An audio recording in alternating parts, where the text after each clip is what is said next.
everyone. Right. Sylvia and Maggie, perhaps the first few ones will be for you. Sylvia, you mentioned about the IT training sessions. Will that also be available for companies outside of the EU?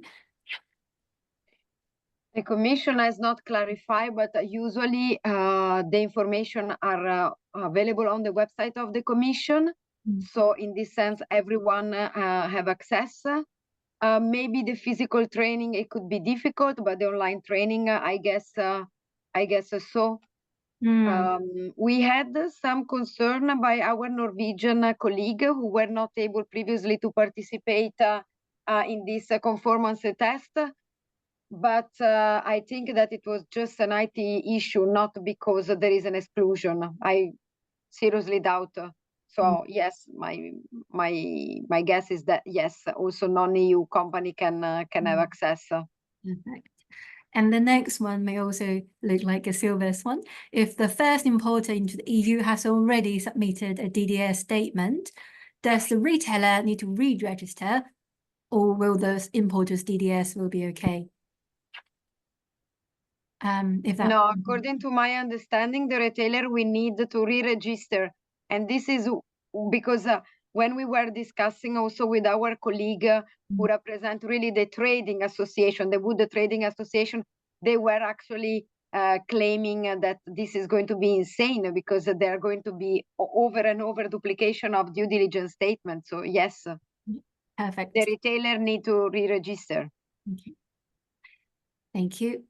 And also, I think we touched upon this one. If you sell to multiple EU countries, do you have to submit DDS per every country or for all?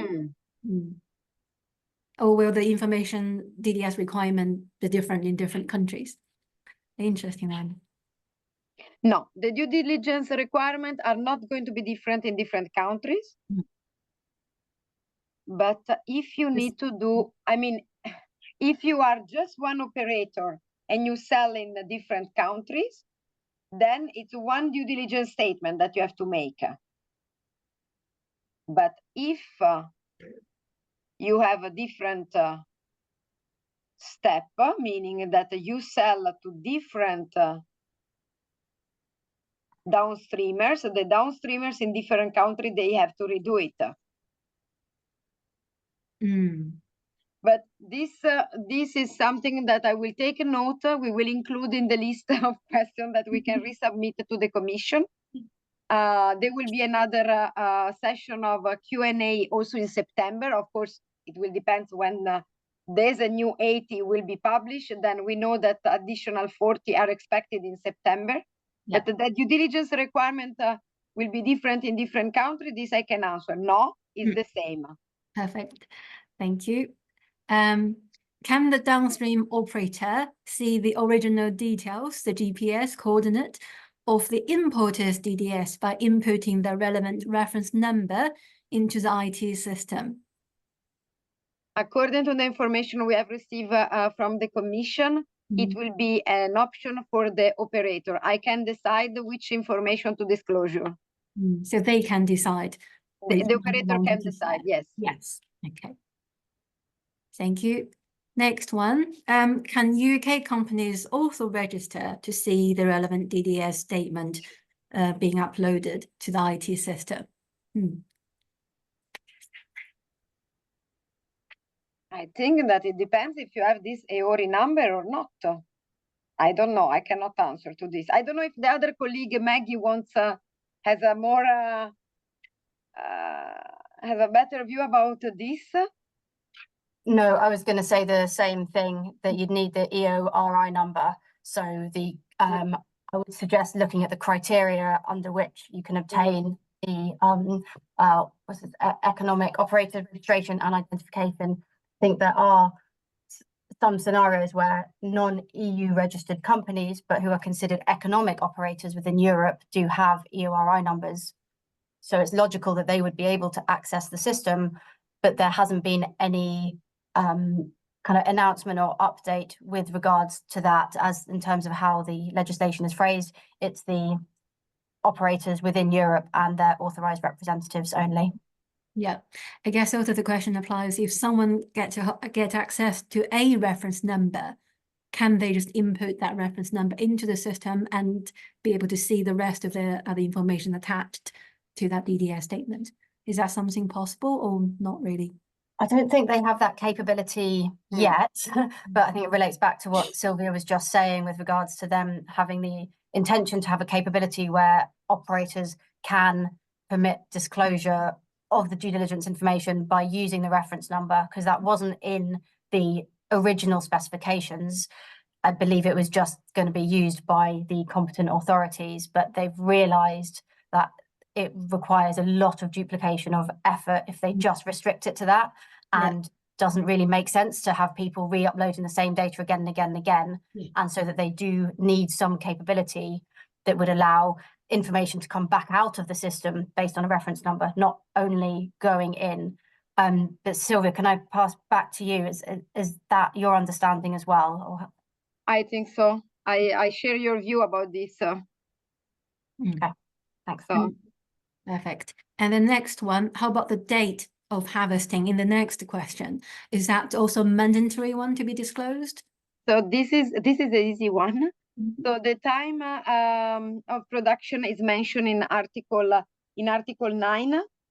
So you need to disclose information of the date or time range of production. And concerning this point, the Commission has already clarified what does it mean for timber. It's the period or duration of the production process. So in the case of timber, time range of production actually refer to the duration of the relevant harvesting operation. But that is a mandatory information that needs to be provided. In the statement to be uploaded. In the due diligence information system. Yeah. Thank you. And the next one, I believe we have also answered that. So in the DDS statement that you file, can you just quote the prior DDS statement reference number, or do you still need to include the relevant GPS data as well? For sure, you can refer to the previous due diligence statement. This is clear. It's unclear if you also have to verify the geolocation information and you have to re-mention them. This is a point that the Commission needs to clarify. Okay, another unanswerable question, but that's okay for now. Let's keep going. So those questions are related to responsibilities and the roles. So if we purchase UK MDF products, convert them and sell them on the European market, are we then classified as an operator? Yes, if you want to sell it on the EU market, yes. Yes, but I believe they have to also have to be registered in the European Union as well. Yes, as an operator. And what happens if our timber raw feedstock suppliers are unable to supply those DDS statement reference number? Relevant penalties in that case in terms of non-compliance to EUDR. You cannot sell on the EU market. So yes, if you will be caught, you can get punished. Right. So yeah. Nice and simple. And regarding SME, Maggie, in your presentation, there was a slide on different turnover. Is that turnover for companies based on EU turnover, or is that like global turnover instead? I don't know. I had assumed it was global turnover, but I can't see that it's defined anywhere. Does anyone else, either on the panel or in the session in general, know the answer to this? I'm Googling it now. Yeah, it should be the total turnover. You cannot only Global. look, yeah. Okay. It's a total, isn't it? Yeah. Thank you. Yearly turnover. Thank you. And if we are a UK company, but we collect product from the EU, would we be the exporter? I think I typed an answer to this in the chat. So it would depend on who is considered an exporter in the normal course of business. So if you're a company and you're currently preparing the export documents and you have a legal responsibility as an operator, then yes, you have that operator responsibility for the EUDR. But just by virtue of transporting and taking a physical ownership of the product, that doesn't necessarily make you legally an operator. So this isn't really an EUDR question. This is just, are you considered an operator? Do you clear customs from the EU?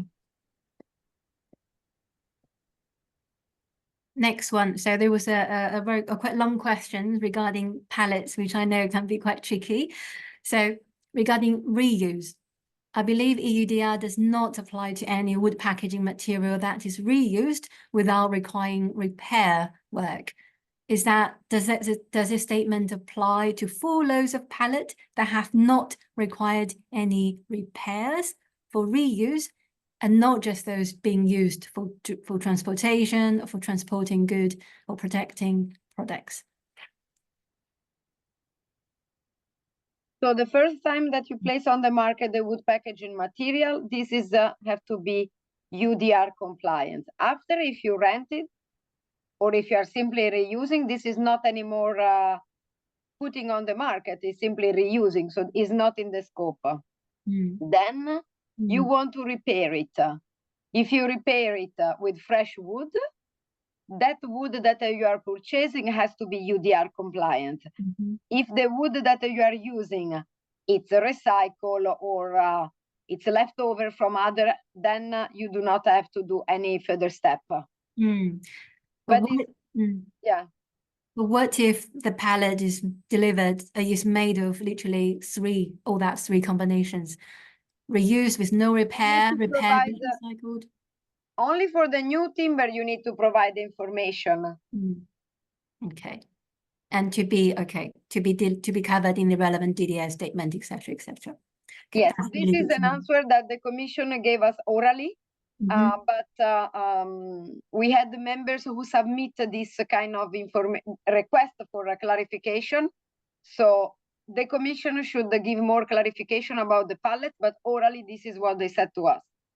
So we will continue monitoring any update regarding the reused and repaired pallets. As soon as we have the new version of the Q&A, we will circulate it to all our members. We will put it also on the website, on LinkedIn, in order really that everybody can see, can already start to analyze the answer given. So certainly. Thank you. Let's moving on. So there's about data. So maybe more for Garrett. Is Garrett still here? I can't see. Oh yes, hello. Yep. Yes. So if a supplier gives me a longitude and latitude coordinate, how do we convert that into a JSON file? Any special software needed? From what there's nothing special from what I understood, and just looking at some of the mock-ups on the portal that can input the latitude, longitude coordinates. That's just for a point, but if you need to provide what the boundary is of the plot of land that the timber came from, then that typically will be a GeoJSON file. It will be a shape file, and there's converters for that. Okay, I heard that there might be some free online apps. Oh, there are. Yes. Yeah, that can do this conversion. Okay, good. And I'm not sure if this one, I don't think I'd understand that question properly, so do forgive me. If the company only deals with the weight of the final products, such as chair, the weight data needed, is this the weight of final product or any of the new raw materials? And how can this be specified if the upstream supplier has been using wood from different batches or sources? No, but you have to refer to the NACE code. So you have to give the information about the NACE code of your product. So if it's chair, you only give the information about the chair, not about the raw material. So the weight of the chair, information about the quantity of the chair that you are delivering. Yeah. So I think that question was from Nikki. Nikki, would you like to explain more? Oh, I see Nikki has been providing some further information in the Q&A box. So Nikki said, company only deals with final and manufactured products so not raw material. So for example, when we ask upstream suppliers for new material data, the weight and quantities are not always accurate when you look at it from one particular product's perspective, because the new material they have data on has been used in making very different products. So I'm seeking clarifications that what needs to be exactly included in the DDS statement when submitted by the downstream operator. I need to go and read it again, sorry. That's okay. We can come back to that a bit later, Sylvia. It is in the answered section of the question and answer box. Not in the open, but in the answered section. Ah, okay. Near the bottom of it. Okay. Thank Okay. you. We'll come back to that later, Nikki. Let's moving on to one more. So this one is quite interesting regarding producer countries' objections, such as countries like China, and I heard in Indonesia also has a very similar concern. So considering that China stated that they are refusing, or they could be refusing to share GPS data for security concerns with the EU, and considering the amount of timber exported from China to the EU, do you think this will impact time frame and application of EUDR Article 9 in particular? We have heard about this from ATTF, the European Timber Trade Federation, but there is no official statement. At least we did not see, as a CEBOA or EOS, any official statement from China. It's an information that has been reported. So it will depend how China will actually interact with the EU. For example, the US has sent an official letter, the US administration has sent an official letter to the EU asking for a postponement. And we know that in the agenda of von der Leyen, there is a meeting in the US in the coming weeks. As I said, it will depend if it is re-elected or not. Certainly, countries like China, US can make the difference, can make interesting pressure.